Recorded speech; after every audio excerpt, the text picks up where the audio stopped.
Boa noite, irmãos. Boa noite, queridos. Que bom que você veio. Que o Espírito Santo de Deus te toque nessa noite e que Ele promova em você um crescimento espiritual, que Ele te transforme, que Ele te renove. Amém? Se coloque de pé, por favor. Vamos adorar esse Deus que é o único digno de toda a honra, toda a glória e todo louvor.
Diante da majestade de Jesus,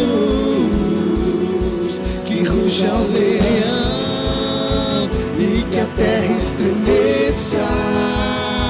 Diante da majestade de Jesus, que ruja o leão e que a terra estremeça. Diante da majestade de Jesus,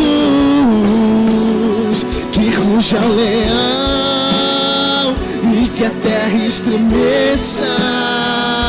Diante da majestade de Jesus.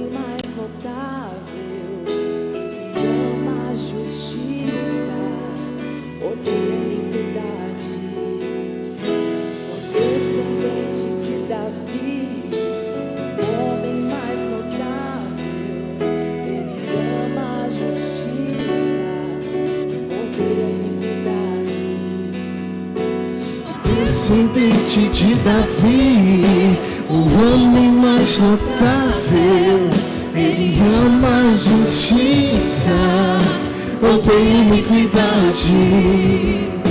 O descendente de Davi, o homem mais notável, ele ama a justiça, odeia a iniquidade. Que ruja o leão e que a terra estremeça diante da majestade de Jesus.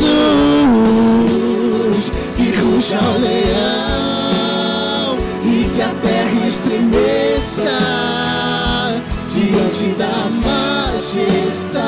de Jesus.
Reconciliados com Deus.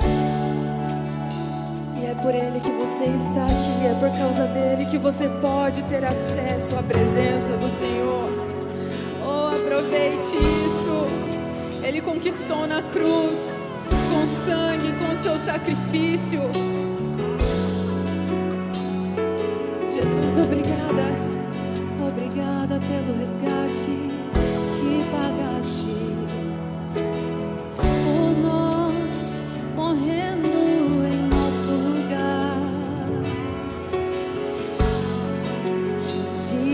Encontraremos, eu te verei nas nuvens vindo me buscar. E Ele virá, oh, oh, oh. E Ele virá, oh, oh. E Ele virá, oh, oh. O leão da tribo de Judá. E Ele virá, oh, oh. E Ele virá,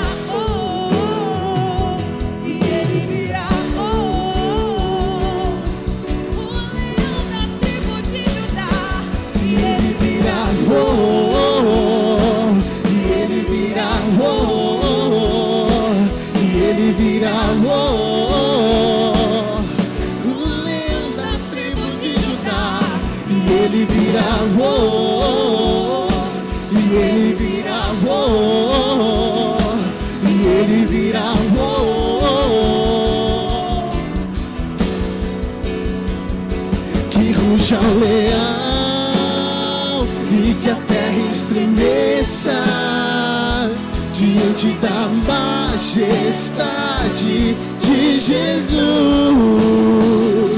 Que ruja o leão e que a terra estremeça diante da majestade de Jesus.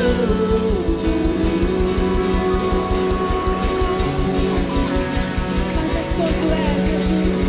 A ti seja dada toda a honra e toda a glória. Aleluia. Glória a Deus, a graça e a paz do Senhor Jesus, irmãos amados. Você já estendeu essa paz ao irmão que está ao seu lado, declarando sobre ele também, paz de Jesus sobre ti? Faça isso agora, façamos este momento juntos de comunhão. Nós estamos aqui para adorar ao Senhor Jesus e para ter comunhão uns com os outros, queridos. Isso, muito bom ver este movimento. Nós estamos aqui muitas famílias hoje, que alegria de tê-los aqui conosco. Conosco também pela internet. Deus abençoe a sua vida, Deus abençoe. Pode tomar seu assento, por favor, meus queridos. Que alegria estarmos aqui nessa noite para celebrarmos daqui a pouco a Santa Ceia do Senhor. Que bom que você está aqui, que alegria recebê-los, meus irmãos. Queridos, gostaria de reforçar umas programações que nós teremos com a graça do Senhor durante essa semana, muito importante para o nosso crescimento na fé. Terça-feira nós temos a Noite da Esperança. Estamos com um tema que tem sido uma bênção para as nossas vidas, rompendo barreiras, tá? Nessa terça-feira às 20 horas, queremos encorajá-los a estarem conosco. E na quarta-feira pela manhã, às 6h30, às 7 horas, nós teremos um tempo de oração, amanhecer com Jesus, amanhecer com Deus, em oração, será um tempo que nós oramos uns pelos outros, pelos pedidos, e após as 7 horas, nós iremos ter também a alegria de participar de uma comunhão com café da manhã. Olha que coisa boa, queridos, é uma bênção, queridos. E com respeito a sábado, finalmente chegando o bazar missionário. Olha que oportunidade nós abençoarmos a cidade, abençoarmos famílias, queridos. Para isso, nós precisamos que você nos ajude agora com uma divulgação. Pode usar as redes sociais para nos ajudar. Comunique com seus vizinhos para estarem aqui. Atenção nos horários, tá? É a partir das 7h30 às 15h30. A partir das 7h30 até às 15h30, tá? Este será um tempo em que estarão ali toda a equipe servindo, e será um tempo maravilhoso, tudo para glorificar ao nome do Senhor Jesus. Amém, queridos? Irmão, só um aviso, algum irmão ou irmã que tem um Uno branco, está próximo aqui já da igreja, estacionado, está com um farol aceso, tá? Só para comunicar ao irmão para estar indo lá, tá jóia? Quero nessa hora chamar os irmãos, nós iremos aproveitar para devolver nossos dízimos e ofertas. Quero chamar vocês a lugar de pé, por favor. Esta é uma hora que nós praticamos sempre com uma alegria, porque nossa motivação não é de dizimar ou ofertar para receber, ao contrário, nós reconhecemos que recebemos do Senhor, recebemos, somos abençoados, irmãos. Estamos aqui para reconhecer e ter a alegria de estar semeando no reino, semeando sementes, as quais nós já somos frutos de tudo isso, não é? Que o Senhor continue abençoando o seu coração, a sua fidelidade. Onde você colocar os seus olhos, você verá que tudo isso é fruto da sua fidelidade, sua generosidade ao Senhor Jesus. Se hoje a igreja tem uma identidade tão abençoada para a cidade, aliás, se a igreja não tiver um bom nome para a cidade, que autoridade terá ela para evangelizar, não é mesmo? Por isso nós temos uma identidade que prezamos, zelamos com o nome da igreja, com a nossa identidade como cristãos, para que nós venhamos nos posicionar sob a autoridade do Senhor Jesus. Vamos orar nesta hora, queridos. Senhor, nós queremos te dar graça, porque tudo veio das suas mãos. O homem não pode receber coisa alguma se do céu não lhe for dado, assim diz a tua palavra. Senhor, como é bom cooperarmos nesta obra frutífera, pela seriedade da liderança dessa igreja que o Senhor levantou. O Senhor gerou sabedoria e temor no coração dessa liderança, para com zelo honrar cada compromisso. Pai, muito obrigado por essa amada igreja, pelos corações generosos, dispostos, prontos para servir, para semear. Nós te agradecemos, Senhor, e oramos que o Senhor continue suprindo as suas necessidades. Senhor, receba a nossa gratidão e louvor, no nome de Jesus. Amém, Senhor. Aleluia. Nós pedimos, Senhor, que há um rio de vida neste lugar.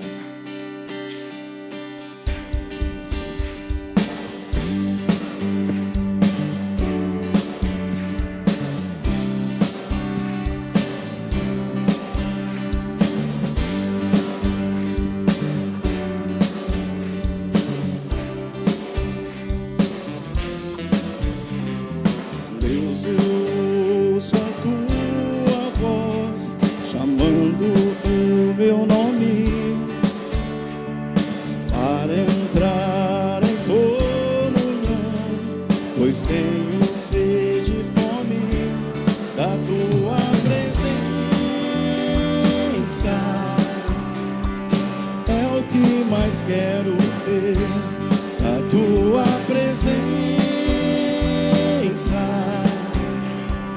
é o meu maior prazer. Te quero, Deus. Eu não posso deixar de te amar, eu não posso deixar de adorar, eu não posso deixar de desejar tua presença. O pão vivo que desce do céu, a palavra mais doce que o mel, é o teu rio de vida que me sustenta.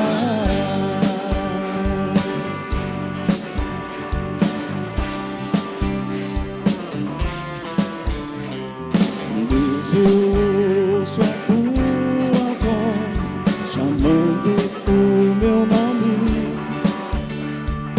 para entrar em comunhão, pois tenho sede e fome da tua presença. É o que mais quero ter, é a tua presença. É o meu maior prazer. Te quero, Deus. Te quero, Deus. Eu não posso deixar de te amar, eu não posso deixar de adorar, eu não posso deixar de desejar tua presença.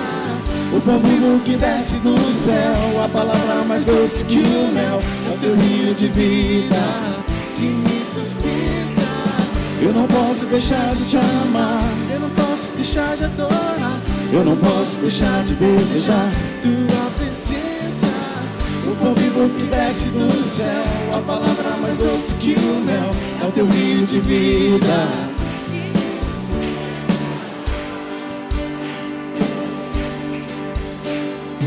Eu te louvarei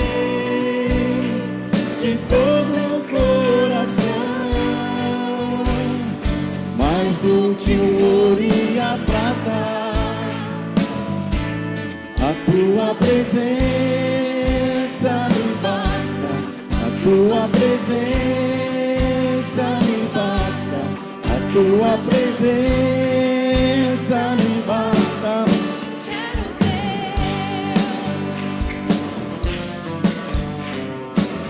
Eu não posso deixar de te amar, eu não posso deixar de adorar, eu não posso deixar de desejar tua presença. O pão vivo que desce do céu, a palavra mais doce que o mel, é o teu rio de vida que me sustenta. Eu não posso deixar de te amar, eu não posso deixar de adorar, eu não posso deixar de desejar tua presença. O pão vivo que desce do céu, a palavra mais doce que o mel, é o teu rio de vida que me sustenta.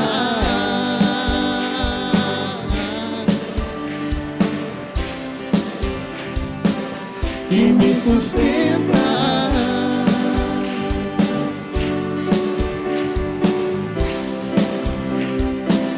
Que me sustenta.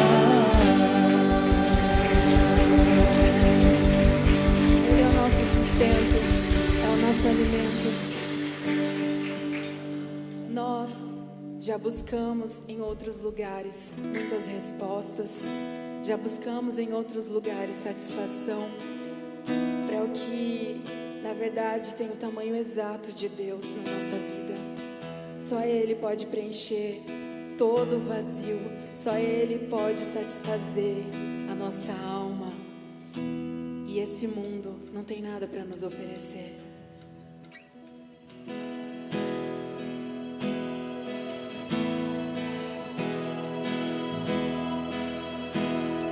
No mundo eu busquei,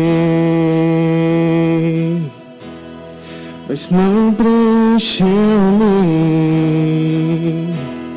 Canções tão vazias, tesouros que um dia se consumarão.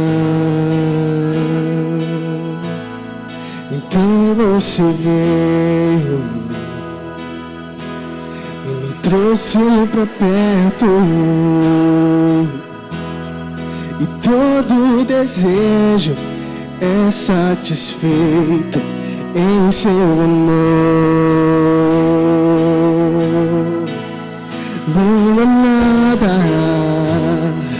nada melhor, não há nada, nada melhor, não há nada, nada melhor que meu Deus. Não tenho medo de expor minhas fraquezas, defeitos e falhas, não vou me esconder. Um amigo encontrei, o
melhor, não há nada. Nada melhor, não há nada. Nada melhor que meu Deus. Não há nada. Nada melhor, não há nada. Nada melhor, não há nada. Nada melhor que meu Deus.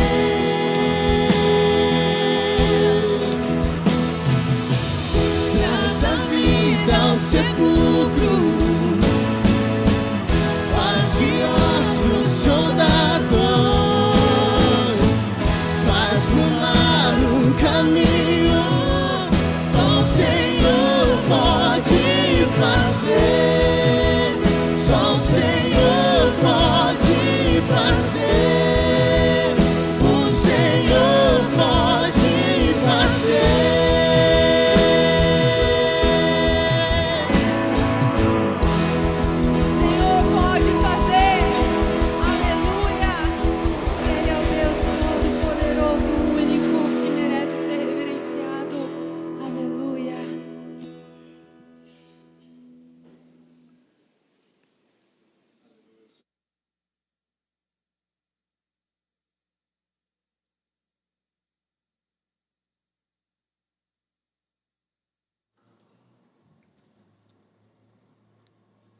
Som aí.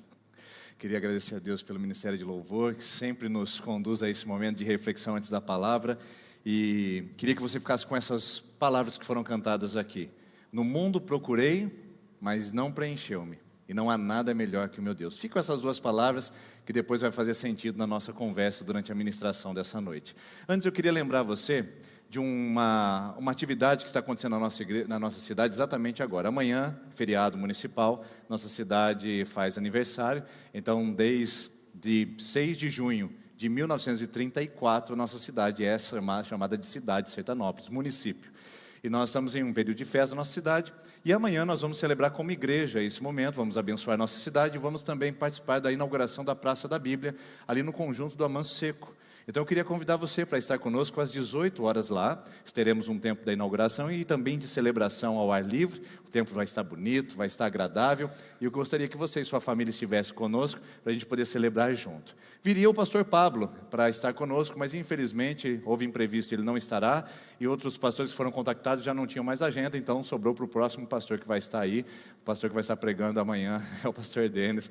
A gente vai estar lá e Deus vai com certeza conduzir e vai direcionar esse momento. Sabe aquele negócio, não tem tu, vai tu mesmo? Então, estamos à disposição. E eu queria convidar você para estar com a gente, porque vai ser das 18 horas a inauguração da praça e depois a nossa celebração ali na praça do conjunto Amanso Seco, tá bom? Quantos aqui sabem onde fica? Levanta a mão só para eu saber. Ah, então tá jóia. É só estar lá conosco amanhã às 18 horas. Vamos conversar sobre isso então? Vamos conversar sobre os desafios modernos. Eu trouxe aqui meu banquinho, né? E você que participa da nossa comunidade há um bom tempo, sabe, quando o pastor Denis traz o banquinho, significa que vem um ensino um pouco mais didático, menos pregação e sermão, e um ensino um pouco mais pedagógico, para que a gente possa falar de um tema um tanto quanto mais sensível.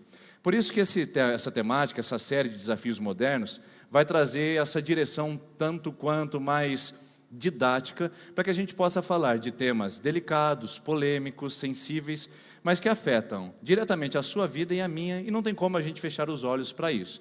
Você poderia dizer, pastor, mas o púlpito não deveria ser um lugar para falar temas tão complicados e complexos como esse. Não, a igreja também tem que responder, e principalmente porque isso afeta a sua vida, isso também afeta a sua maneira de ser e de existir no mundo. E hoje eu gostaria de falar com você o primeiro tema, e gostaria que você não perdesse os demais, porque com certeza a gente vai só aumentando a intensidade e o volume do que nós vamos abordar aqui na série de mensagens Desafios Modernos, nos domingos à noite.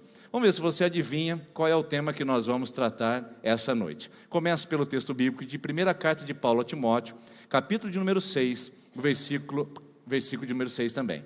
Pois nada trouxemos para esse mundo, e dele nada podemos levar. Por isso, tendo o que comer e com o que vestir-nos, estejamos com isso satisfeitos. Vou ler mais uma vez. Pois nada trouxemos para esse mundo e dele nada podemos levar. Por isso, tendo o que comer e com o que vestir-nos, estejamos com isso satisfeitos. O que será que vem aí, hein? Vamos olhar aqui um destaque para a gente poder esclarecer um pouquinho mais. Tendo com o que comer e com o que vestir-nos, estejamos satisfeitos. Eu fico olhando para esse texto e talvez você também tenha a mesma pergunta para mim. Tem uma mesma pergunta até para você. Quando a gente olha e diz assim, comer e vestir é bom, mas isso traz satisfação? É só isso? Tendo que comer, o que a Bíblia diz, e com o que se vestir, é o que a Bíblia diz, fique pleno, satisfeito, realizado, ou seja, sem sentimento de ausência de nada mais. Faz sentido para você?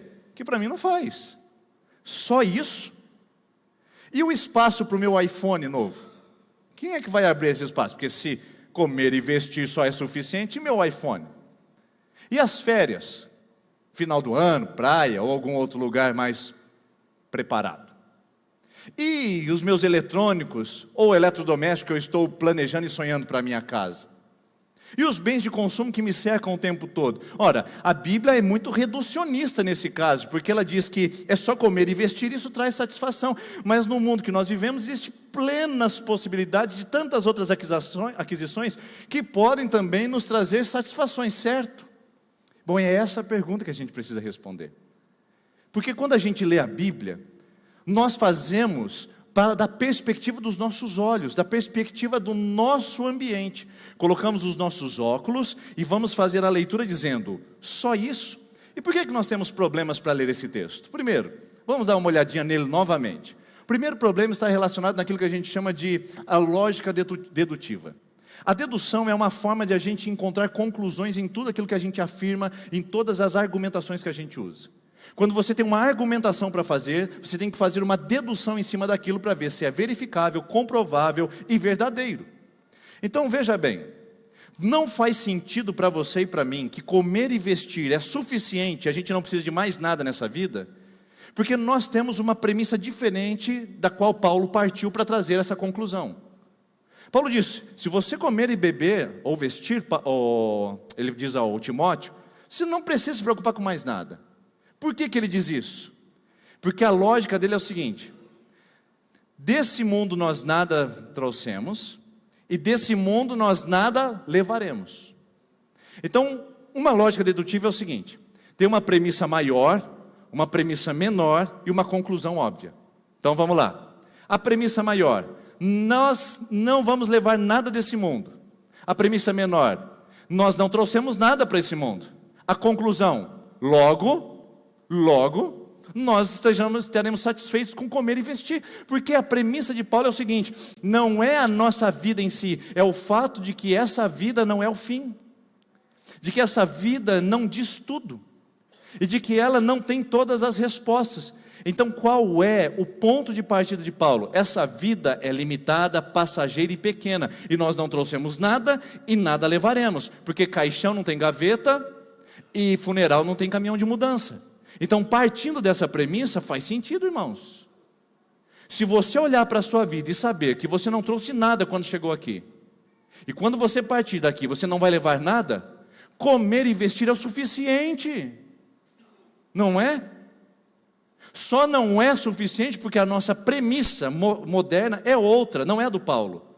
Não é a premissa bíblica, de que a vida é pequena e passageira, é outra, e daqui a pouco a gente chega lá para entender qual é a nossa premissa atual.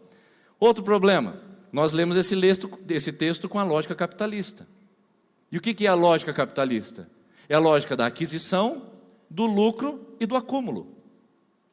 Então, quando a gente fala em capitalismo, não é minha proposta essa noite aqui fazer nenhum tipo de crítica, não é trazer para você nenhum tipo de modelo alternativo, não. A minha proposta é falar que nós fazemos leituras bíblicas do ponto de vista capitalista. E precisamos tomar cuidado com isso, porque muitos pregadores usam a Bíblia para justificar modelos culturais que não são bíblicos. Endeusando, santificando e sacralizando o que a Bíblia não tinha na época. A Bíblia não tinha o capitalismo, queridos. A Bíblia não tinha a lógica ou a linguagem da prosperidade econômica que nós temos hoje. Então, são tempos diferentes. Então, muitas vezes a gente quer sacralizar modelos usando o texto da Bíblia e estamos incorrendo em heresias, em erros graves. Principalmente os pregadores coaches, que trazem lógicas bíblicas para tentar criar um modelo onde a Bíblia justifique o seu crescimento e desenvolvimento pessoal. É um erro.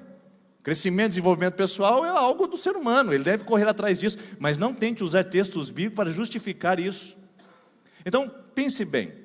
A lógica capitalista vai dizer o seguinte: não dá para só comer e vestir, porque eu preciso comprar, eu preciso ter mais, eu preciso comprar uma casa, eu preciso comprar um carro, eu preciso trocar de roupa, eu preciso comprar uma coisa mais moderna. Não dá para comer só e vestir, porque é a nossa leitura capitalista. Por isso que não faz sentido para você e para mim. Comer e vestir, só isso?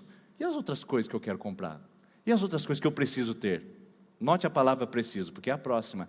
Nós temos problemas para ler esse texto, porque nós temos uma ampliação das necessidades. Irmãos, nós estamos falando de 2000 anos atrás. Um mundo onde não tinha internet, não tinha celular, não tinha notebook, não tinha 13º salário, não tinha nada disso. Eu digo para você, quais eram as principais necessidades naquele período, onde 98% das pessoas eram analfabetas? A maioria delas eram escravas. E poucas pessoas tinham acesso a qualquer tipo de conforto financeiro ou saneamento básico. Qual era a grande necessidade desse povo? Comer e vestir. Era isso. Por isso que a Bíblia não está enganada. Ela está dizendo, num mundo onde a maior necessidade do ser humano é comer e vestir, se você tem isso, você está pleno. Você está satisfeito. O problema é que nós temos nos nossos dias as ampliações das necessidades. Hoje nós temos muito mais necessidades do que comer e vestir. Ou não é verdade? Ou eu estou falando alguma coisa errada aqui? Ou você está vivendo esse mundo apenas para comer e para se vestir e nada mais? Quem foi? Deixa eu fazer uma pergunta aqui, você não precisa nem levantar a mão. Qual foi, ou quem foi aqui, a pessoa que ontem à noite, ou ainda hoje à tarde, antes de vir para esse culto, não acessou o seu Mercado Livre, Shopee, Shein, Alibaba, que mais? Decolar.com. Quantos aqui não acessaram o dispositivo para dizer, eu preciso, eu tenho mais necessidades que comer e vestir, eu tenho mais coisas, porque nós vivemos num mundo de ampliações de necessidades, bem diferente do período bíblico. Então eu quero mostrar para você quais são os problemas quando a gente faz uma leitura da Bíblia com os nossos olhos, tentando trazer para nós algum sentido sem pensar nesses processos. Primeiro, o maior problema nosso é que a gente parte de premissas erradas.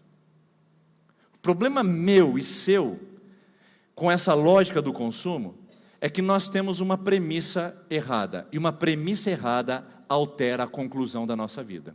Deixa eu te dar um exemplo. O que é a lógica dedutiva? Diz que você tem uma premissa maior, uma menor e uma conclusão óbvia daquilo. Então eu vou dizer para você como é que funciona, é mais ou menos assim. Chama de, como é que chama mesmo? Premissas aristotélicas. Olha que legal isso aqui, é assim, ó. Sócrates, ou não, todo homem é mortal. Sócrates é homem. Logo, Sócrates é mortal. Está vendo? Premissa maior, todo homem é mortal. Premissa menor, Sócrates é homem. Conclusão lógica, Sócrates é mortal. Então, isso se chama de dedução. Se deduz que é assim a partir do argumento e da conclusão. Agora eu vou te mostrar como que uma premissa errada pode alterar a conclusão dos fatos. Quer ver? Todo cachorro tem 4 pernas. Uma cadeira tem 4 pernas. Logo, uma cadeira é um cachorro. Percebeu? Onde está o erro aqui? Uma cadeira é um cachorro, irmãos? Lógico que não, mas a premissa é errada, porque eu parti da ideia de que tudo que tem 4 pernas é um cachorro, ou seja, então uma cadeira pode ser, quando eu coloco a premissa errada, eu altero a conclusão. Esse é o nosso problema pós-moderno. A nossa premissa não é a premissa bíblica de saber a limitação da vida, nós temos outros modelos que nós estamos baseando, estamos chegando a conclusões bem diferentes do que a Bíblia propõe para nós. Outro problema nessa leitura, a nosso padrão capitalista. O nosso modelo de acúmulo, o nosso modelo de lucro e o nosso modelo de aquisição sem fim. Isso não para. É uma roda que continua, onde a insatisfação é contínua e constante para que eu esteja só preparado para a minha próxima compra. Esse é um modelo capitalista. Agora, o mais interessante é esse aqui. As necessidades distorcidas. Porque elas se apresentam para nós o tempo todo como necessidades. Minha filha está sentada aqui, talvez ela não se lembre, mas talvez ela se lembre. Quando tinha 9 anos de idade, ela me chamou e perguntou assim para mim: pai, você sabia que eu tenho uma necessidade? Eu falei: filha, 9 anos de idade a gente precisa ouvir, né? Qual é a sua necessidade? Ela disse: pai, eu preciso de um celular. Eu preciso mais especificamente de um iPhone. Eu falei: olha, interessante. Precisa de um iPhone, 9 anos de idade, ela precisa. Aí você fala assim: essa é a lógica infantil, pastor, isso faz parte. Mas eu pergunto para você: qual foi a última vez que você achou que se comprasse um carro novo você seria mais feliz? Qual foi a última vez que você pensou que se construísse aquela casa ou comprasse aquele patrimônio, você então seria mais realizado? Qual foi a última vez que você disse: eu preciso desse carro, eu preciso dessa viagem, eu preciso desse eletrônico, eu preciso desse dispositivo, eu preciso dessa casa? Qual foi a última vez que você disse: eu preciso disso, criando uma necessidade em algo que muitas vezes para a nossa vida pode ser também considerado como supérfluo? Então nós estamos juntando o necessário com o supérfluo muito próximo. Isso é um problema. Então nós não somos melhores do que as crianças quando elas chegam para nós do alto da sua infantilidade para dizer: pai, eu preciso de um computador, eu preciso de um celular, eu preciso ir para a Disney. A gente diz: ah, você não precisa disso. Mas a gente, como adultos, a gente diz: eu preciso de um carro novo, eu preciso de uma roupa de marca, eu preciso fazer aquela viagem, porque minha amiga fez e eu não fiz ainda. Porque qual é a ideia do modelo capitalista? Se você não alcança, você é um fracasso. Porque no mundo onde as oportunidades estão aí, só não aproveita quem não quer. Um mito de que todo mundo é feliz e que todo mundo pode ser bem sucedido, e que todo mundo tem acessos iguais aos mesmos bens de consumo. Esse mito, esse engano do padrão capitalista diz o seguinte: se você não é bem sucedido, você é um fracasso, é um problema só seu, porque olha as oportunidades que o mundo dá, você é um fracasso, e você é uma frustração, você é uma decepção. Quantos de nós não nos sentimos decepcionados, porque não temos a roupa que gostaríamos, o carro, não moramos na cidade que gostaríamos, e nem na casa que queríamos, porque nosso padrão não consegue atingir? Quem disse para você que você é um fracasso, porque você não tem esse carro, essa casa, essa roupa, ou não mora nessa cidade? Quem disse isso? O modelo capitalista, com o qual a gente lê a Bíblia. Tu está percebendo que existem muito mais coisas nos bastidores do que simplesmente a gente imagina? Quando eu leio a Bíblia, eu digo: comer e vestir, não, isso não faz sentido para mim, é porque eu tenho uma premissa errada de vida. Os meus modelos de vida são muito mais consumistas do que bíblicos. Eu tenho um padrão capitalista de ler a história. Ou seja, se eu não conquisto, não tenho, não adquiro, eu sou um fracasso. Então eu tenho que conquistar e adquirir para mostrar que eu sou alguém. E se eu tenho necessidades, elas precisam ser supridas, mas nem tudo nesse mundo é necessidade. A maioria das coisas que nós estamos apegados, é simplesmente vácuo, supérfluo e desnecessário. Mas vamos lá, eu faço uma pergunta. Esse é o problema, essa é a problematização da situação. Eu faço uma pergunta: como é que a gente chegou até aqui mesmo? Por que a gente lê a Bíblia assim? Ou por que a gente se comporta desse jeito? Porque eu acredito que nós não fizemos nenhuma distorção da nossa realidade, que está tudo dentro do padrão de vida que nós temos levado e da maneira como a gente age e interage nesse mundo. A minha pergunta é: como é que a gente chegou até aqui? Posso mostrar para você rapidamente? Não vai tomar mais do que alguns minutos. Vamos pegar o caminho histórico. Queridos, nós chegamos até aqui não por um acaso. É um processo de construção e de evolução da nossa vida humana. Evolução no sentido de crescimento e desenvolvimento, não é evolução no sentido que nós vamos estudar semana que vem. Aí você vem preparado, porque o negócio vai chacoalhar o bambuzeiro, né, como a gente costuma dizer. Mas evolução no sentido de desenvolvimento da nossa humanidade. Você imagina só, você já usou um prego e um martelo? Gente, é uma tecnologia de ponta, que a gente não imagina que está nas nossas mãos. Você imaginou que um dia, alguém cansado de amarrar as coisas em cipó, resolveu pegar um pedaço de madeira, cortar em pequenas lâminas, fazer uma força nele e conseguir fixar no estilo de um parafuso para que as coisas tivessem estabilidade? Você já pensou o nível de complexidade desse pensamento? Então um dia a gente amarrava as coisas para ficarem firmes com cipó, e de repente a gente estava martelando pregos para fixar e ficar firme. De repente a gente estava produzindo roupa manualmente, e de repente as coisas começaram a aumentar. Então nós temos no nosso histórico grandes revoluções. O que é uma revolução? É quando muda completamente o padrão de vida. A revolução industrial é o seguinte: um dia a gente fazia um sapatinho por dia costurando, de repente a gente tem a máquina a vapor, a gente pode fazer 100 no mesmo dia. Depois nós temos a revolução que nós vamos chamar de segunda revolução industrial, quando se descobre o petróleo, a combustão, e então tudo aumenta a potencialidade. Aí tem a divisão do trabalho, ou seja, um homem que fazia um alfinete, demorava para fazer, durante o dia, ele fazia 100 alfinetes, de repente alguém descobriu que se alguém cortasse o arame, outro fizesse o buraquinho, outro fizesse a forma, eles conseguiriam produzir muito mais. Então um homem que produzia 100 alfinetes no dia, quando aprendeu a trabalhar em setores, ele produzia 3.000 por dia. Já pensou nisso? Que evolução. Aí as coisas começaram a ficar mais produtivas e mais baratas. Porque se eu fazia um sapato por dia, a máquina a vapor me entregou 100, agora a produção, através da combustão e da divisão científica do trabalho, eu vou produzir 1.000 sapatos. Então, logicamente, vai ficar mais barato. Então, vou ter salários. Aí as pessoas com salário começaram a comprar, e as pessoas começaram a ter necessidades, porque agora não era mais um sapato, ela podia comprar outro também, porque agora estava mais barato, e ela tinha dinheiro, e começou a acontecer, e o consumo começou a evoluir. E aí nós tivemos a terceira revolução, que é a revolução tecnológica. Surgiram os chips, surgiram os eletrônicos, surgiu a energia elétrica, agora não era combustão, agora podia fazer muito mais, e de repente veio a quarta revolução, e nós estamos nela, a revolução digital, a internet, o mundo nas nuvens, os arquivos jogados para além de nós, e não precisa mais carregar aquele CD, o disquete, não precisa mais de HD, gente, tudo isso é revolucionário, só que toda essa revolução mudou o nosso padrão de consumo. Eu quero fazer uma pergunta, você não precisa se manifestar, porque talvez seja muito constrangedor aqui, não é verdade? Mas eu pergunto para você, não precisa levantar a mão, quantos aqui têm um par de sapato para poder ir à igreja, trabalhar e usar caso seja necessário? As mulheres então nem precisam se mexer, tá bom? Fique no seu lugar. Olha o marido aí dizendo, tá vendo, eu disse para você. Aproveita, irmão, não vai ter outra pregação igual essa, é a tua chance. Quando você abre o guarda-roupa, você olha as camisas, os camisetas que você tem. Quando você abre até a gaveta de cueca, quantas cuecas tem naquele lugar lá? São 7 dias na semana, você tem 18. Ou seja, tudo isso mostra que nós passamos de um outro modelo de consumo. Um consumo para suprir as necessidades, para acumular para necessidades que não existem. Então nós criamos a necessidade. Quantas vezes a mulher disse, eu preciso de uma máquina de lavar? Quantas vezes um homem disse, porque não é só a mulher que lava a roupa, na verdade, um homem disse, eu preciso agora de uma máquina de lavar. Por quê?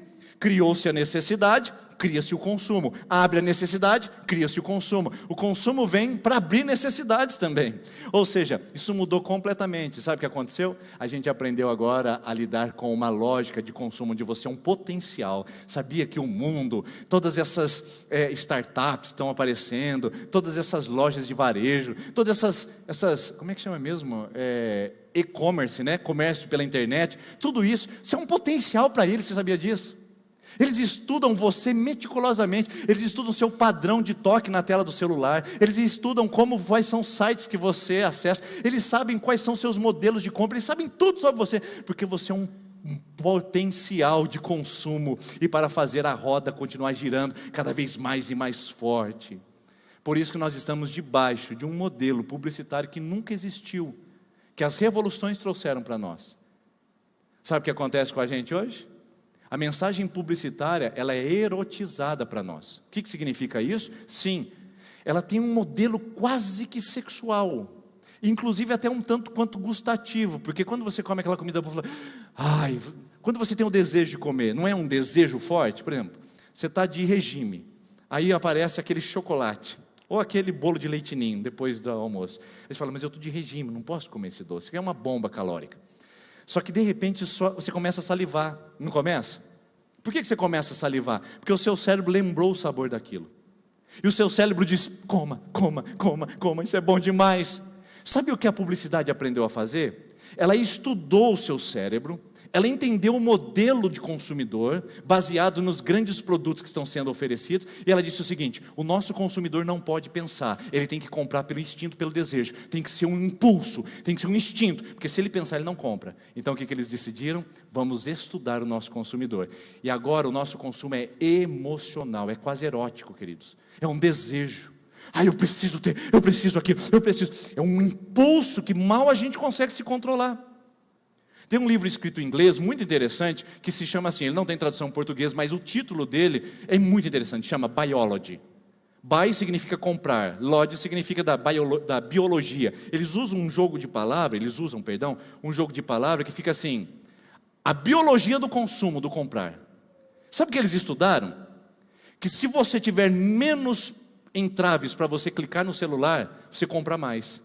Então, cuidado, porque o seu celular tem um monte de compra em um clique só. Tem um site, eu não vou falar nome de nenhumas aqui para não travar o nosso YouTube, porque ele está muito criterioso nesses dias, muito sensível, então eu não vou falar nome de instituições de e-commerce, tá? Mas tem uma aí, por exemplo, que eu tenho, está lá, comprar em um clique só. Você cadastra seu cartão de crédito, você viu uma coisa legal, você fala, ai que legal, e clica, um clique só está resolvido, já debita na hora e o produto já está sendo enviado para você. É a Biology. É o padrão de consumo, você não pode pensar, tem que ser num clique. Porque se você tiver que fazer um cadastro e for para outra tela, tiver que escrever o seu endereço, você não compra mais. Quantos de vocês já foram escrever alguma coisa e falaram, não, está muito longo, não vou comprar mais? E quantos de vocês compraram e depois falaram, por que eu fui comprar? Não precisava disso, parcelei. Ai meu Deus do céu. Porque a lógica do consumo é essa. A revolução publicitária erotizou a forma de comprar. É uma sensação, é um impulso. Ela tem que trazer prazer, ela tem que explorar os nossos sentimentos. Então a gente não pode pensar com o nosso córtex pré-frontal. A gente tem que agir pelo sistema límbico, que é o sistema do impulso, o sistema mais primitivo do ser humano, que diz, eu preciso comprar. E aí você compra, nem que se for em 20 vezes, e nem se não tiver dinheiro. E aí a lógica capitalista roda. Comprar o que você não quer, comprar o que você não pode, com dinheiro que você não tem, aquilo que você não precisa para mostrar para quem você não gosta. Aí você estabelece o padrão perfeito de consumo. E vamos lá, olhar mais um pouquinho. O que isso resolve? O que isso trouxe para nós? O problema sociológico, o problema social, tá bom? Note só que a gente está fazendo um estudo de caso. A gente está olhando a nossa vida como um todo, a nossa cultura. Então, um problema sociológico hoje que eu vejo disso é que as grandes instituições humanas foram demolidas. Antigamente, quando eu falo antigamente, dá a impressão que era lá atrás, mas vamos falar em 20 anos, 30 anos atrás, tá? Se você tem 40, você não é antigo, tá bom? Mas antigamente é um termo é uma forma de usar. Mas pensa bem, a gente tinha a igreja, a família e o Estado como grandes fontes de proteção para o ser humano. Quem é que socorria o homem quando ele chegava na sua velhice? A família. Quem é que ajudava quando ele estava sem dinheiro? A família. Quem é que trazia valores, princípios elevadíssimos? A igreja. A igreja trazia um senso moral, uma condução ética na vida. Quem é que protegia e trazia segurança para o ser humano? O Estado. Era responsabilidade dele promover isso. O que aconteceu com o tempo que a gente vive? A gente não tem mais a igreja como modelo, tanto é que os jovens dizem, nem precisa da igreja. A gente não tem mais a família como instrumento de proteção, porque a gente tem outros recursos. E o Estado, então, parece que está pouco se preocupando conosco, então a gente está mais solto do que nunca. O que é que aconteceu com a gente? A gente é muito individual. Nós temos a nossa liberdade. E essa liberdade faz com que eu seja a medida de mim mesmo. Qual é o seu padrão ético? O que é para mim bom. Qual é o seu padrão moral? O que para mim faz bem, não importa se prejudica o outro. Então veja bem como isso é estranho. Porque o único padrão e modelo para você se medir é você mesmo. Gente, isso é cruel demais. Não é só cruel, mas também é perigoso. E as pessoas começam a ser afetadas por isso. Porque quando elas dissociam das grandes instituições que dão modelos e padrões de vida, elas ficam num vazio existencial, elas ficam no buraco. Porque elas ficam frustradas. E o que isso vai acontecer? Vai gerar um Brasil, um buraco existencial, onde o consumo vai aparecer dizendo, ei, eu sou a alternativa para você. Você não tem a família, você não tem a igreja e você não tem o Estado. Mas eu estou aqui para te ajudar. Então vamos aliviar seu sofrimento. Vamos comprar mais? Quantos de nós, queridos, a última vez que estivemos frustrados, não acessamos um aplicativo de celular para fazer uma compra? Quantos de vocês, na última vez que quebrou um relacionamento amoroso, naquele mesmo dia comprou, só pelo prazer de comprar, para tentar estancar aquele grito da alma, dizendo, eu estou sozinha, ou eu estou sozinho? Quantos de nós não estamos usando o consumo como uma fonte de alívio para dizer, pelo menos por hoje eu estou me sentindo rico, pelo menos por hoje eu sei que eu posso, porque é isso que o consumo traz, uma sensação de alívio momentânea, porque nós estamos sem instituições para medir, nós estamos sem instituições para nos proteger. Você, como medida de você mesmo, é um grande prejuízo, um grande vácuo. Então a gente acaba comprando. E compra. para minimizar o alívio, como medidas paliativas. O que é uma medida paliativa? Na medicina diz o seguinte: o desastre já está feito, a gente só vai fazer você morrer de uma maneira mais confortável. Então está morrendo, comprando, mas está paliativo, dizendo, pelo menos eu estou me sentindo confortável por algum momento. Não tem mais o que fazer, mas eu estou me sentindo confortável. Ou confortado por alguma coisa. Outro problema que nós vemos, o consumo como fonte de prazer e felicidade. Eu não vou usar o nome das instituições, mas quantos de vocês lembram? Vem ser feliz. Já lembrou? Lembrou? Como se na loja tivesse a nossa capacidade de felicidade. Como se eu fosse um ser humano frustrado, decepcionado, angustiado, e que de fato o sou, quando eu não tenho as instituições que me protegem, eu não tenho a família, não tenho a fé, eu não tenho a força do Estado, é fato, eu estou vulnerável. Aí eu olho para a loja e diz, vem ser feliz, eu falo, eu vou, que tudo que eu quero é ser feliz nessa vida. E aí a loja usa esse vazio para dizer, eu te tenho a felicidade para você, eu tenho um modelo para você se sentir bem, vem comprar aqui na minha loja. Vou falar mais uma aqui. Abra felicidade. Já ouviu essa aí também? Abra felicidade, não posso falar o nome, mas talvez você saiba.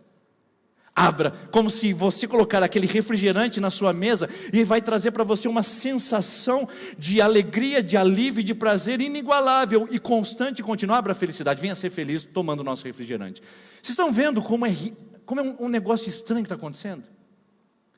Como se o consumo fosse fonte de prazer e de felicidade. Um imperativo, inclusive, vem ser feliz, porque se você não vier ser infeliz, você é um trouxa. Se você não vier ser feliz, você é um babaca. Porque a gente está dando a oportunidade de você ser feliz. Olha a geladeira de R$3.000 aqui com porta dupla para você ter na sua casa. Olha o televisor de 70 polegadas parcelado em 28 vezes para você no cartão. Você não é feliz porque você não quer, seu trouxa. É o que diz o consumo para nós, queridos. Fonte de alívio, estou bem porque eu comprei. Mas logo em seguida vem o peso. Fonte de prazer, que delícia comprar, mas logo depois vai embora. E o mentira da felicidade, como se isso fosse trazer você felicidade o resto da sua vida. É um problema, né? Bom, eu tenho muito mais coisa, vamos lá. Consumo como fonte de identidade. Eu compro para ser alguém. Eu compro para me distinguir da sociedade. Porque se eu tiver aquele carro. Se eu tiver aquele carro. As pessoas vão ver que eu cheguei lá. E se eu morar naquele bairro? E se eu construir aquela casa? E se eu postar aquela foto daquela viagem? As pessoas vão saber quem eu sou. E eu sou bem sucedido, eu sou uma pessoa feliz, porque eu posso comprar, eu posso mostrar, eu posso esfregar na cara de todo mundo que o meu salário é alto e eu posso ter um padrão de vida, quando na verdade está todo endividado tentando provar ser alguém. Queridos, hoje, o consumo é um modelo de distinção social. A gente compra para parecer alguém. A gente posta na rede social o que a gente tem para parecer alguém. Então não é vestir, é vestir com aquela marca. Não é comprar aquele produto, é comprar um produto daquela marca, porque isso me traz não apenas satisfação, me traz um símbolo de poder e de autoridade. Quantas marcas não aparecem assim no nosso dia a dia? Quantas marcas? Não posso falar também o nome aqui, mas vamos lá. Quais são os prejuízos inevitáveis de tudo isso? Bom, agora a gente entendeu como é que a gente chegou até aqui. A revolução aumentou o volume de produtos, aumentou as ofertas, os ofertados começaram então a ser mais barateados e você passou a comprar. Como você é um potencial de consumo, a publicidade disse, vem você para nós que você agora é uma fonte de lucro para a gente. Aí quando você começa a comprar, você descobre que você está tentando aliviar suas dores emocionais, está tentando encontrar uma segurança nesse mundo, você descobre que todo mundo está querendo fazer você feliz com o produto deles, porque essa é a lógica do consumo, e diz para você que você vai ter satisfação com eles. Aí você chega num estado de total sensação de que eu sou alguém porque eu compro. Você percebeu? Irmãos, deixa eu perguntar sinceramente, eu estou falando coisa errada aqui? Será que eu estou viajando? Será que isso aqui é fruto de abstração? Será que irmãos, será que é aquilo que o rei Agripa falou para o apóstolo Paulo, as sagradas letras te faz delirar? Será que eu estou ficando delirado aqui? Estou falando alguma coisa fora da lógica? Porque qual é o prejuízo que nós temos em olhar no nosso contexto? Primeiro, quando a gente vive na padrão do consumo, a gente tem prejuízo emocional. Por quê? Deixa eu tomar cuidado com as palavras aqui, vamos lá. Porque você vai ser um modelo constante de frustração, angústia e ansiedade. O mercado quer que você esteja cada vez mais frustrado, cada vez mais ansioso e cada vez mais angustiado. Porque o mercado descobriu, o consumismo descobriu que gente ansiosa, gente angustiada e gente totalmente frustrada compra mais. E não importa o tanto de patrimônio que se tem. Porque esse modelo, ele é uma ciranda que te coloca para você aqui adquirir de novo. Então você diz assim, vamos lá. O consumo fala para você, vem ser feliz. Aí você compra. Eu pergunto para você, o que acontece depois? Você está triste de novo. Agora eu pergunto, é intenção do consumo fazer você feliz de verdade? Claro que não, querido. É intenção dos bens de consumo fazer você satisfeito? Claro que não. Deixa eu dar um exemplo aqui. Eu quero usar esse exemplo com bastante cuidado, porque talvez tenham pessoas que exerçam essa profissão no nosso meio. Eu admiro, gosto, acho que é uma profissão linda, mas existem algumas pessoas que são mal intencionadas nelas, como existe em todo lugar. Psicólogos. Eu pergunto para você, um psicólogo mau caráter, um psicólogo que está ali por causa do dinheiro e não para fazer a diferença na vida das pessoas. Eu pergunto, um psicólogo mau caráter, ele tem a intenção de pegar o seu paciente e tornar o seu paciente satisfeito? Tem? Claro que não, queridos, porque quanto mais tempo ele continuar no gabinete dele, no escritório dele, na clínica dela, melhor, mais lucro, mais dinheiro. Então um psicólogo mau caráter não quer produzir satisfação no seu cliente, ao ponto de o cliente dizer, estou bem, eu estou me dando alta, eu estou feliz. Não, ele quer manter a roda girando para que ele não perca a clientela e não perca seus dividendos. Quero fazer a pergunta com o consumo. Você acha que o consumo está interessado em fazer você feliz? Não, sinceramente. Você acha que a última propaganda que apareceu no seu celular está interessado em te tornar pleno e satisfeito? Queridos, consumidor satisfeito é um pavor para o mercado. Se você for satisfeito, o mercado entra em colapso. Então dizer que temos pessoas satisfeitas com o consumo é um paradoxo, é uma contradição. Não dá para você ser feliz e satisfeito porque você vai precisar comprar mais e o mercado quer que você faça isso. Então preste atenção nos prejuízos emocionais. Quem vive debaixo da lei do consumo e não tem inteligência, não tem discernimento, não estou falando de inteligência aqui de QI, eu estou falando de reflexão, não reflete, é frustrado, é angustiado, e ansioso o tempo todo por mais e mais e mais, e esse buraco nunca se alimenta. E aqui, queridos, é da classe mais pobre até a classe mais rica, isso não tem diferença, atinge a todos. Prejuízos sociais. Pessoas que estão deixando de ligar com pessoas, de conectar com pessoas, elas estão se conectando só com produtos. Está comprovado, queridos, que eu sou mais feliz quando eu sirvo as pessoas. É comprovado que eu sinto mais sentido na vida quando eu estou numa roda de amigos do que quando eu estou comprando. Só que hoje, o nosso mundo, ele é movido para que a gente esteja sempre no ímpeto, no quase comprar, porque isso traz uma sensação boa no nosso coração. E muitas pessoas não estão mais tendo relações sociais, estão negando o outro no seu individualismo autocentrado, que está prejudicando a sua própria vida pessoal. E por fim, os prejuízos financeiros. Você sabia que 60% hoje dos brasileiros se encontram inadimplentes? O que isso significa, queridos? 60% dos brasileiros hoje estão endividados. E talvez você esteja aqui.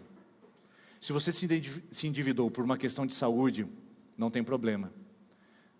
Isso acontece. Precisou comprar mais remédios do que podia, uma consulta. Mas se você se endividou por causa de um consumo emocional, está na hora de você rever o valor da sua vida.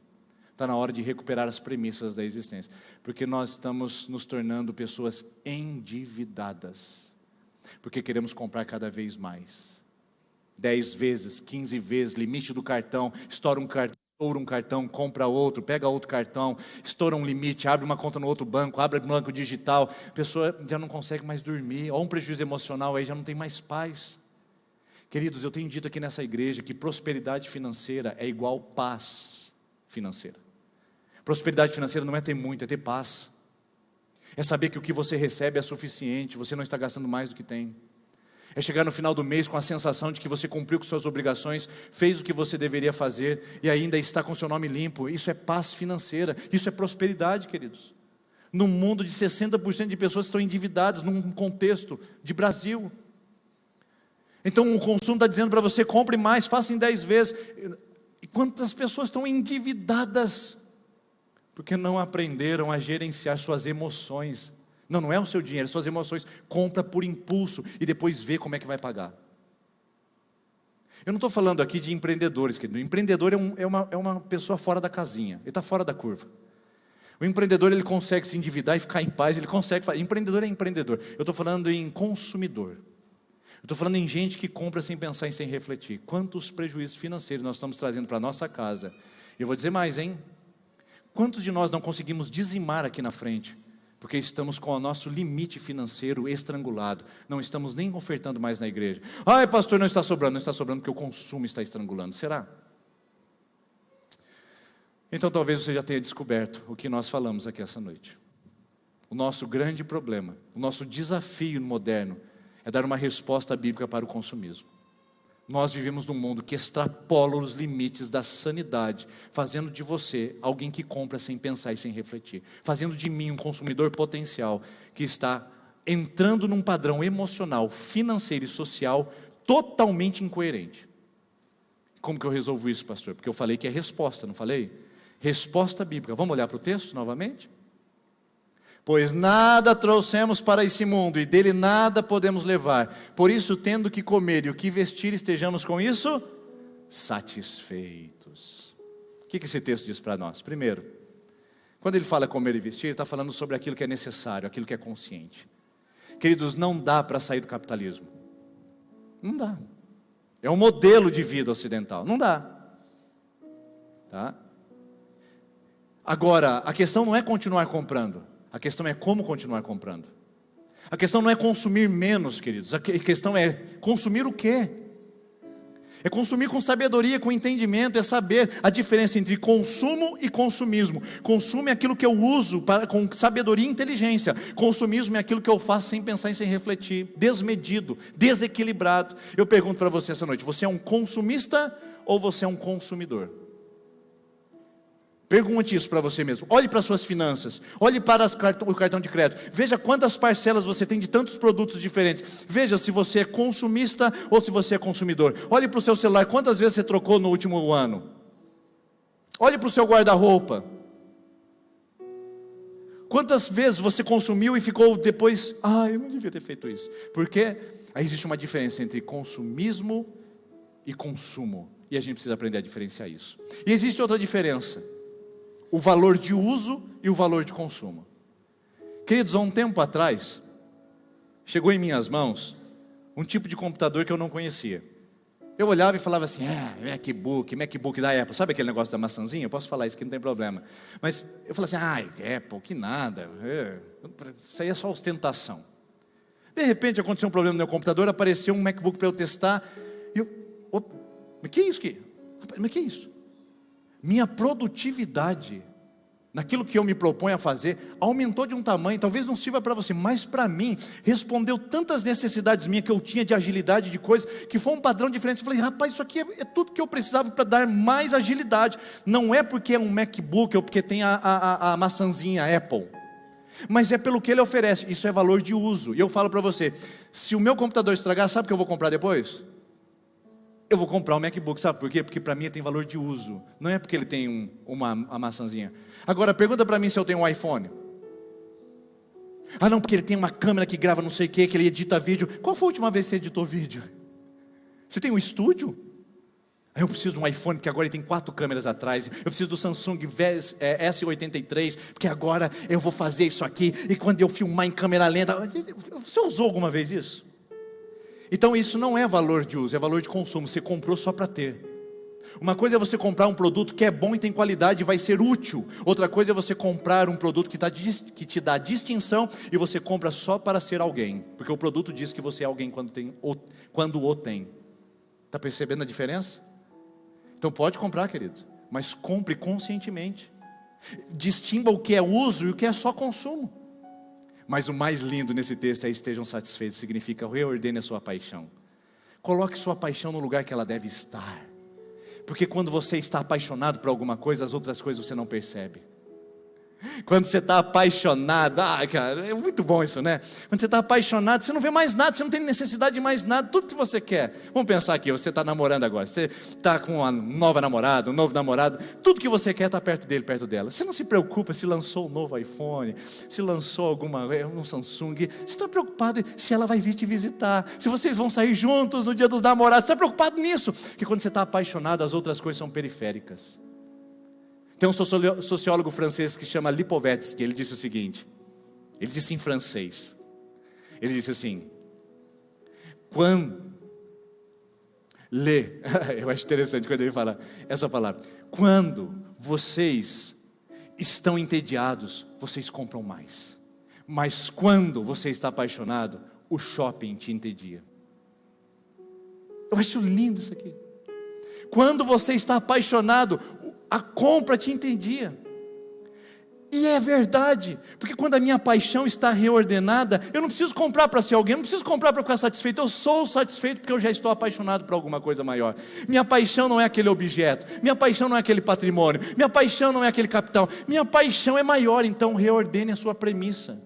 Porque paixão diz naquilo que nós colocamos a nossa força, naquilo que você coloca o seu vigor, naquilo que você empenha a sua energia. Quando você está apaixonado, você se empenha a ter aquilo. Quando você está apaixonado por um produto, você vai se endividar para ter aquele produto. Quando você está apaixonado por aquele consumo, você vai fazer das tripas ao coração para ter aquele produto novamente, aquele bem. Mas quando você desloca a sua paixão para aquilo que é válido, para uma premissa verdadeira, sabe o que acontece? A compra te entedia e você passa a viver aquela paixão verdadeira. Reordene sua premissa. Sabe por que nós não conseguimos comer e vestir e ficar felizes nos nossos dias atuais? Porque nossa premissa foi tirada do ponto de partida. E qual é o ponto de partida? Salmo 16 diz assim: Tu me farás conhecer o caminho da vida, a alegria plena da tua presença e eterno prazer da tua direita. Caminho da vida, você lembra de alguma coisa disso? Eu sou o caminho, alegria plena, você lembra alguma coisa disso? A minha paz te dou, eu não dou como o mundo dá. E eterno prazer à sua direita. Você sabe quem está à direita de Deus? Jesus Cristo, que foi ressuscitado e está eternamente assentado à direita de Deus. E sabe o que acontece aqui? Quando eu estou apaixonado por Jesus, eu não sinto falta das outras coisas. Então, queridos, a única maneira de combater o consumismo dos nossos dias é reordenar a nossa paixão. Não é comprar menos, é estar corretamente apaixonado. É colocar as nossas emoções a serviço de quem a gente realmente ama. E o que a gente ama não é o produto, não é o bem, não é o patrimônio. Quem a gente ama é Jesus. Quando a gente ama Jesus, a gente compra para o nosso conforto, sim.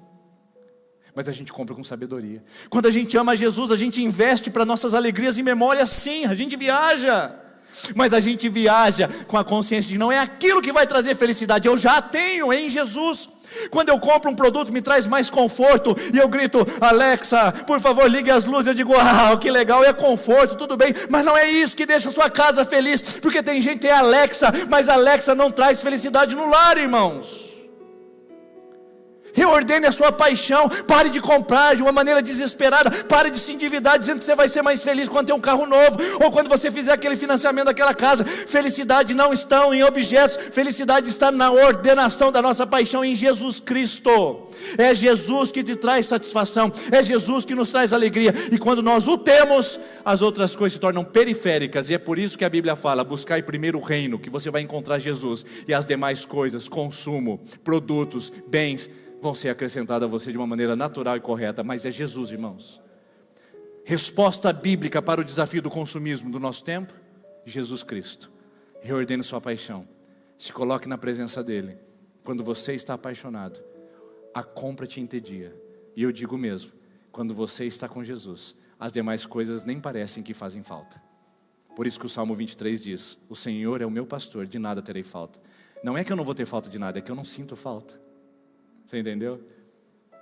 Se o Senhor é meu pastor, eu não estou sentindo falta de mais nada, porque o meu pastor me supre em todas as minhas necessidades. Agora essa é a certeza. Para vencer o consumo dos nossos dias, aplique Jesus na sua história. Coloque Jesus no seu padrão de consumo. Coloque Jesus dentro do seu coração. E você vai ser mais racional, mais consciente. e vai fazer com que a roda do capitalismo gere empregos, gere renda, gere salário, mas não gere pessoas mais felizes, porque a felicidade não está no capital, a felicidade está em Jesus. Quero convidar você a fechar os seus olhos enquanto o pastor Rodrigo vai ministrar a ceia com você. Pai, nos ajude, Senhor, a reordenar a nossa paixão. A gente se perdeu com a premissa errada. A gente achava que se comprasse aquilo a gente seria mais feliz.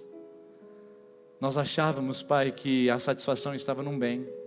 A premissa errada levou a gente a uma conclusão tão desastrosa que hoje estamos frustrados, angustiados e até mesmo deprimidos. Mas queremos reordenar isso, andando com Jesus e colocando Jesus como suprema paixão do nosso coração. Que as nossas afeições, nossos estímulos emocionais sejam todos regrados por um servir a Jesus e amar a Jesus de uma maneira intensa e constante, e que as demais coisas só sejam acrescentadas quando tivermos o Senhor Jesus na nossa vida e como o principal fator da nossa felicidade. Em nome de Jesus. Amém. Amém. Glória a Deus. Que o Senhor continue te usando, meu pastor. Que bênção. Irmãos amados, nós iremos neste momento participarmos deste banquete da graça, onde todos são convidados, aqueles que já são membros dessa amada igreja, você que já entregou seu coração ao Senhor Jesus, você que passou pelo processo já de integração, o batismo, mesmo que você veio de outra igreja cristã, mas está em paz com Deus, em paz com a sua liderança, você também é convidado a participar conosco deste banquete da graça. Falamos pela manhã que esta mesa é uma mesa da inclusão, de quem? De pecadores arrependidos. Nós podemos participar com muito temor, queridos, e também com muita alegria desta mesa tão maravilhosa, mesa da graça do Senhor Jesus. Eu quero, pelas palavras do apóstolo Paulo, que instruiu a igreja, e também pela palavra nos instrui, que na noite em que Jesus ele foi traído, ele pegou o pão, e após partir, ele deu graças e deu assim aos seus discípulos, dizendo: "Isto é o meu corpo que é dado por vós. Toda vez que vocês comer, façam isto em memória de mim." Após ter ceado, Jesus pegou o cálice e tem dado graças. Ele disse: "Este cálice é a nova aliança no meu sangue. Toda vez que dele beber, façam isto em memória de mim." Interessante que essa ordenança do Senhor, ele estabelece bem o propósito. Façam isto em memória de mim. Lembrar do seu sacrifício, lembrar da sua morte e lembrar da sua ressurreição. Porque toda vez que comer este pão e beber este cálice, estarás anunciando a morte e a ressurreição do Senhor até que Ele venha. Eu quero nessa hora convidar você que já é membro professo, se coloque de pé, você vai participar conosco, por gentileza. Assim os nossos amados presbíteros já estão vindo aqui, por gentileza, a nos ajudar. E você que ainda não é membro de uma igreja, mas deseja participar, tornar-se membro conosco, será muita alegria de tê-los conosco. No entanto, chamo você para deixar o seu nome, para que nós possamos fazer essa comunicação com você e te instruir a dar os primeiros passos na fé. Quero nessa hora, irmãos, orar ao Senhor. Nós não devemos participarmos da ceia de qualquer maneira, ou seja, como se fosse uma forma de hábito, mas sim renovar nossa aliança com o Senhor. Esta mesa é a mesa da aliança do Senhor, mas nós devemos também reafirmar nossa aliança com o Senhor Jesus. Quero nessa hora orar e chamo você para fazer isso também. Senhor, nós te louvamos, te agradecemos por este banquete da graça. Sabemos, ó Pai, que tantas coisas esses dias têm tentado nos consumir, mas nós, diante da Tua palavra, Pai, que nos despertou para clamarmos a Ti e desejar que o Senhor venha ressignificar nosso entendimento, para que sejamos consumidos pela Tua presença, ser consumidos por aquilo que é eterno, por aquilo que é valioso, por aquilo que realmente vale a pena. Senhor, que ao participarmos deste banquete da graça, que esses elementos possam trazer edificação, possam trazer graça, força para viver, possa trazer bom ânimo, possa trazer cura. Não há nada místico em tudo isso, mas nós estamos debaixo de uma ordenança do Senhor, e quando submetemos a ordenança do Senhor, sim, somos abençoados e recebemos pela fé todo o propósito ao qual o Senhor já designou. Louvado seja o teu nome por essa hora de participarmos juntos com alegria, no nome de Jesus que oramos. Amém. Aos pais que sirvam as crianças, caso tenham suas crianças, sirvam elas, e durante este momento de louvor nós iremos servir uns aos outros, queridos.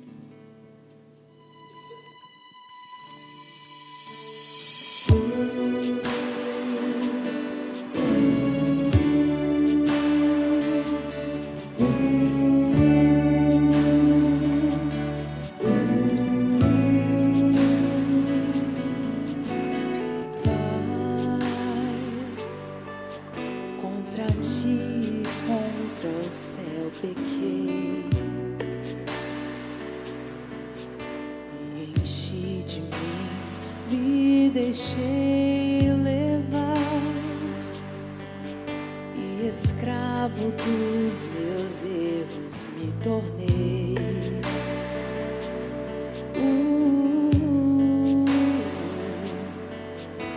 Troquei minha casa pela liberdade vã, tentando me encontrar, eu me perdi.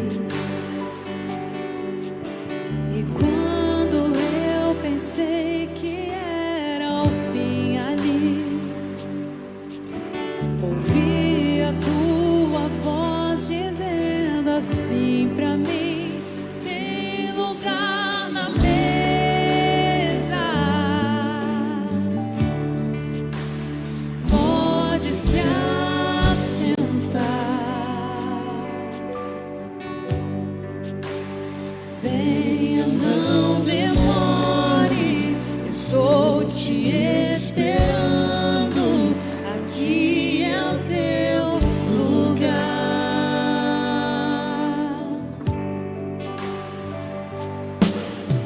Troquei minha casa pela liberdade vã,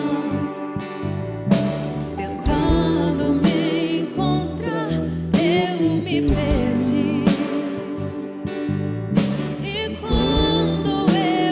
Sei que era o fim ali, ouvi a tua voz dizendo assim pra mim: tem lugar na mesa, pode se assentar, venha, não demore. Estou te esperando, aqui é o teu lugar. Tem lugar na mesa, pode se assentar, venha, não demore. Estou te esperando, aqui é o teu lugar.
Você pode colocar de pé neste momento, queridos. Vamos declarar essa canção. Aleluia. Aleluia. Tem lugar na mesa, queridos. Venha, não demore, estou te esperando. Aqui é o teu lugar. Venha, não demore, estou te esperando. Aqui é o teu lugar. Este é o convite que o Pai nos convida nessa noite. Vem sem demora.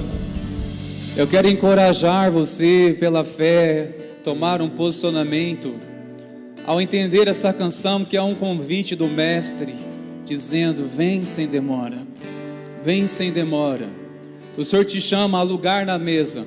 Ainda há lugar para todos aqueles que se arrependem, há lugar para aqueles que desejam ser regenerados. Saiba que a obra de Cristo Jesus naquela cruz foi suficiente para salvar você e toda a sua casa. Que essa graça bendita, maravilhosa do Senhor seja sobre ti, sobre a tua vida, sobre a tua casa. Que o Senhor te guarde, livra-te de todo mal.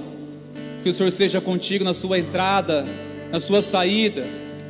Que o Senhor te guarde e te livra do maligno. Nós o abençoamos, que tenhamos uma semana abençoada, que sejamos consumidos sim, somente pela presença do amado Espírito Santo, que tenhamos uma semana que possamos testemunhar do renovo, das maravilhas do Senhor sobre as nossas vidas, no nome de Jesus, amém e amém. Que o Senhor te abençoe. Vamos na paz, semana de bênção, meus queridos.